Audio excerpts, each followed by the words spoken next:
Hello and welcome. MS sir की पाठशाला में आपका स्वागत है। तू रख हौसला, वो मंजर भी आएगा, प्यासे के पास चलकर समुंदर भी आएगा। ओ मंजिल के मुसाफिर, तू थक के ना बैठ, मंजिल भी मिलेगा और मिलने का भी मजा आएगा। मजा आएगा, संघर्ष कीजिए, तकलीफ झेलिए, पसीना बहाइए, आपको जो चाहेंगे वो होगा। आज मैं नए वीडियो के साथ, नए सीरीज के साथ उपस्थित हूँ। यह क्लास 9 का साइंस का चैप्टर 1 का MCQ क्वेश्चंस लाए हैं। सीरीज है, फर्स्ट पार्ट आज आया है, फिर आगे और आएगा, कंप्लीट जब तक नहीं होगा। तो चलिए आगाज करते हैं। अंजाम जो होगा देखा जाएगा। आगाज तो कर ही दिए। क्लास 9 विज्ञान पार्ट 1 हमारा है, हमारे आसपास के पदार्थ। इससे क्वेश्चन बनाया गया है, MCQ क्वेश्चन है। पहला क्वेश्चन है कि भारतीय दार्शनिकों ने पदार्थों को कितने तत्वों में वर्गीकृत किया है। तो इसमें एक ध्यान से देखिएगा, बुक में देखिएगा तो आपको मिलेंगे कनाद के नाम, महर्षि कनाद। वो इनके जैसे बहुत सारे दार्शनिक हुए हैं। इन लोगों ने क्या कहा है कि पदार्थ की 5 मूल अवस्थाएं होती है। इसका आंसर है 5 पदार्थ। भारतीय दार्शनिकों ने पदार्थ को कितने तत्वों में वर्गीकृत किया है? 5 तत्वों में वर्गीकृत किया। अब इससे एक और प्रश्न बनता है कि पंच तत्व किसे कहते हैं? 5 को मिलाए तो पंच तत्व बना। अब ये पंच तत्व कौन कौन है? तो आप ध्यान लगा सकते हैं। नीचे शुरू करते हैं। नीचे क्या है? पृथ्वी। ऊपर में क्या है? ऊपर में आकाश है, पृथ्वी आकाश। ऊपर में एक और है, वायु भी है। फिर एक और है, नीचे अग्नि है। तो कौन कौन हो गया? पृथ्वी, वायु, आकाश, अग्नि और एक छूट रहा है, बताते भी। चलिए आगे बढ़ते हैं। आधुनिक वैज्ञानिकों ने पदार्थों को कितने तत्वों में वर्गीकृत किया है? जिस प्रकार भारतीय दार्शनिकों ने 5 तत्वों में वर्गीकृत किया था, ठीक उसी प्रकार ग्रीस या यूनानियों ने भी 5 प्रकार के पदार्थ को विभाजित किया, 5 तत्वों में विभाजित किया है। लेकिन जब आधुनिक वैज्ञानिक ने खोज किया, अध्ययन किया, तो उन्होंने कहा कि पदार्थ के 2 तत्व होते हैं।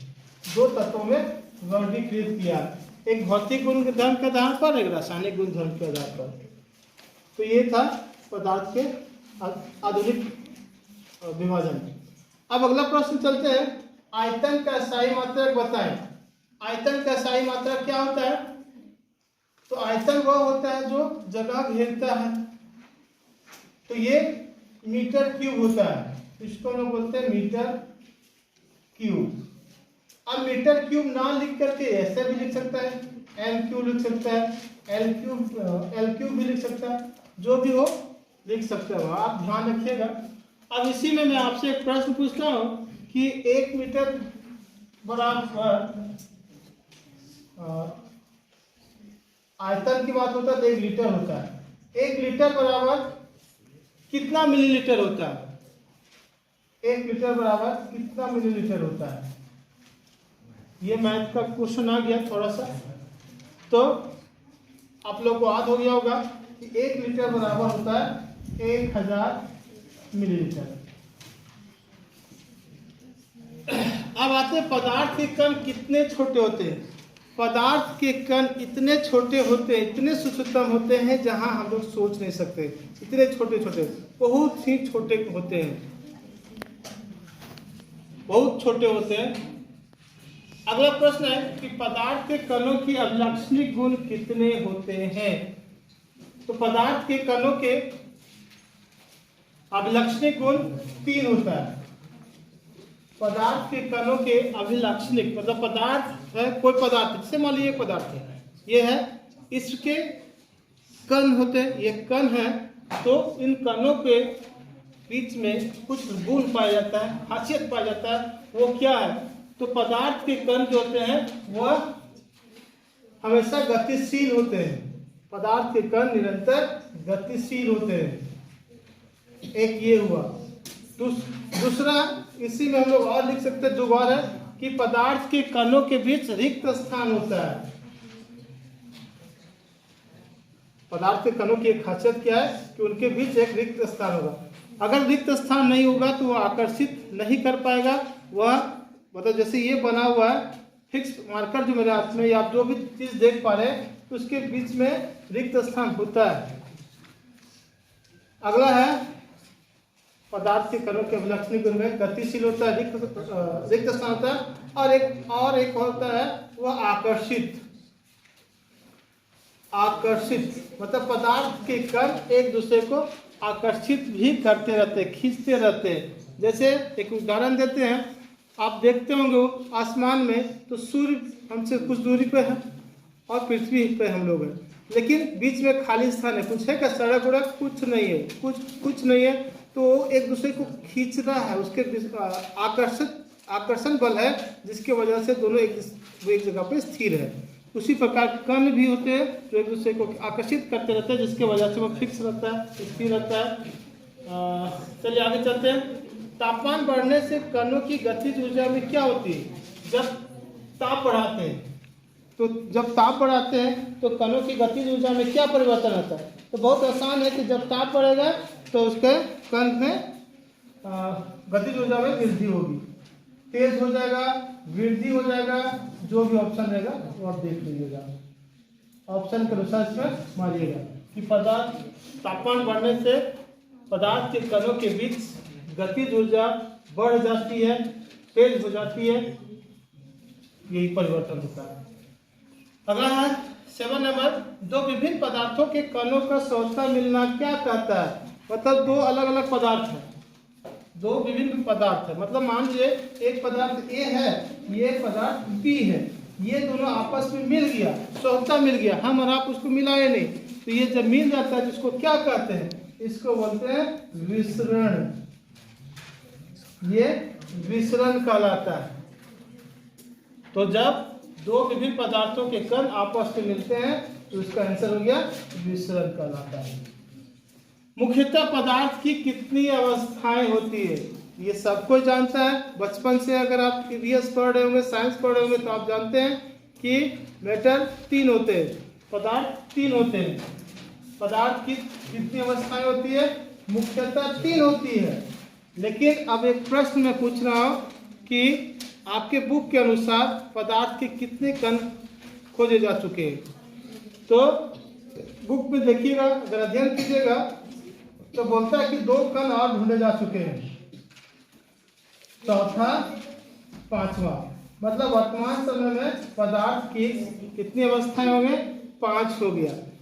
3 अवस्थाएं जो पहले से आ रहा था वो कौन है भाई? तो वो है जिसको बोलते हैं एक को ठोस, एक होता है द्रव और तीसरा होता है गैस। इनके बारे में विस्तृत जो क्वेश्चन बनेंगे अगले वीडियो में बनाया जाएगा। अब प्रश्न यहाँ है कि चौथी और 5वीं भी तो बता दीजिए सर कि पदार्थ की 5वीं अवस्था कौन है? तो पदार्थ की 5वीं अवस्था पहले चौथी जान लेते उसके बाद 5वीं। चौथी अवस्था प्लाज्मा है और 5वीं बॉस आइंस्टीन है, या आइंस्टाइन कहते हैं इसको। अब आगे इसके बारे में अगले वीडियो में हम लोग प्रश्न बनाएंगे। अब आगे है कि किसकी संपीड़ितता काफी अधिक होती है? मतलब आप किसकी की बात करेगा तो ध्यान रखिएगा कि ठोस की बात कर रहा है, द्रव की बात कर रहा है और गैस की बात कर रहा है। ये 3 में से किस पदार्थ की या किसकी संपीड़ितता सबसे अधिक होती है? संपीड़ितता मतलब इसको आप दबा सकते हैं, तो ठोस को दबा के देखिए, दबा लीजिएगा तो अच्छी बात, दबेगा नहीं। द्रव, पानी को दबाइए, कुछ पता नहीं चलता दब रहा नहीं दब रहा। एक ही है कि वह संपीड़ितता अधिक होती है, वह गैस है। आप ध्यान से देखते होंगे कि गैस का सिलेंडर यूज करते होंगे आप लोग, तो उसमें भरा जाता है, इसको दबा करके भरा जाता है। गैस की संपीड़ितता काफी अधिक होती है। अब इस संपीड़ितता अगर जानना है तो देखते होंगे स्पंज आता होगा, जैसे बर्तन धोने वाला एक रुई अगर आपके पास होगा, रुई नहीं बोलेंगे, बर्तन धोने वाला कोई क्या बोलते हैं उसको, क्लीनर है वो, उसका उपयोग कीजिएगा तो उसको जब दबाइएगा तो दबेगा और छोड़ दीजिएगा तो उसमें फिर एयर आ जाता है, छोटे छोटे सूक्ष्म छिद्र होते हैं, एयर आ जाएगा तो फिर वो आपस में फैल जाता है, वह फिर से वापस अपनी पूर्ण आकृति में आ जाता है। तो आगे है अगला प्रश्न, CNG का विस्तार क्या होता है? बहुत इजी प्रश्न है, कई बार पूछा भी है। तो इसका होता है, हिंदी में अगर बोले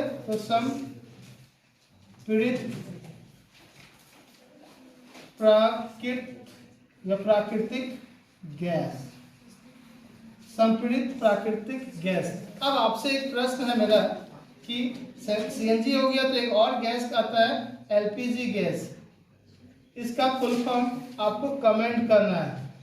मैं आपके लिए बॉक्स बना करके छोड़ दिया, कमेंट करेंगे कि LPG का फुल फॉर्म क्या होता है। अब एक प्रश्न और आता है CNG से कि CNG का उपयोग स्वच्छ ईंधन के रूप में अभी कहाँ हो रहा है? तो गाड़ियों में हो रहा है, 4 व्हीलर्स में अभी CNG का उपयोग हो रहा है। पेट्रोल के जगह पे इसका उपयोग किया जाता है, जो स्वच्छ ईंधन माना जाता है।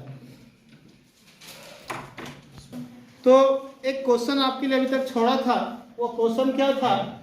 पहला क्वेश्चन था कि भारतीय दार्शनिकों ने पदार्थों को कितने तत्वों में वर्गीकृत किया था? तो 5 मैंने बताया था, 5 तत्व उसको कहते हैं, पृथ्वी, वायु, आकाश, अग्नि, और एक बच गया था अग्नि। जब हो गया, आग लग गया तो जल तो चाहिए बुझाने के लिए। ये 5 तत्व, इसी 5 तत्व से कहा जाता है कि मानवों का या जीवों का निर्माण हुआ है, और फिर इसी में सबको मिलना होता है। आज का वीडियो का सीरीज पार्ट 1 सीरीज यही एंड करते हैं। ध्यान रखिएगा, जो पानी से नहाएगा वो केवल अपना लिबास बदलेगा, जो पसीने से नहाएगा वो इतिहास बदलेगा।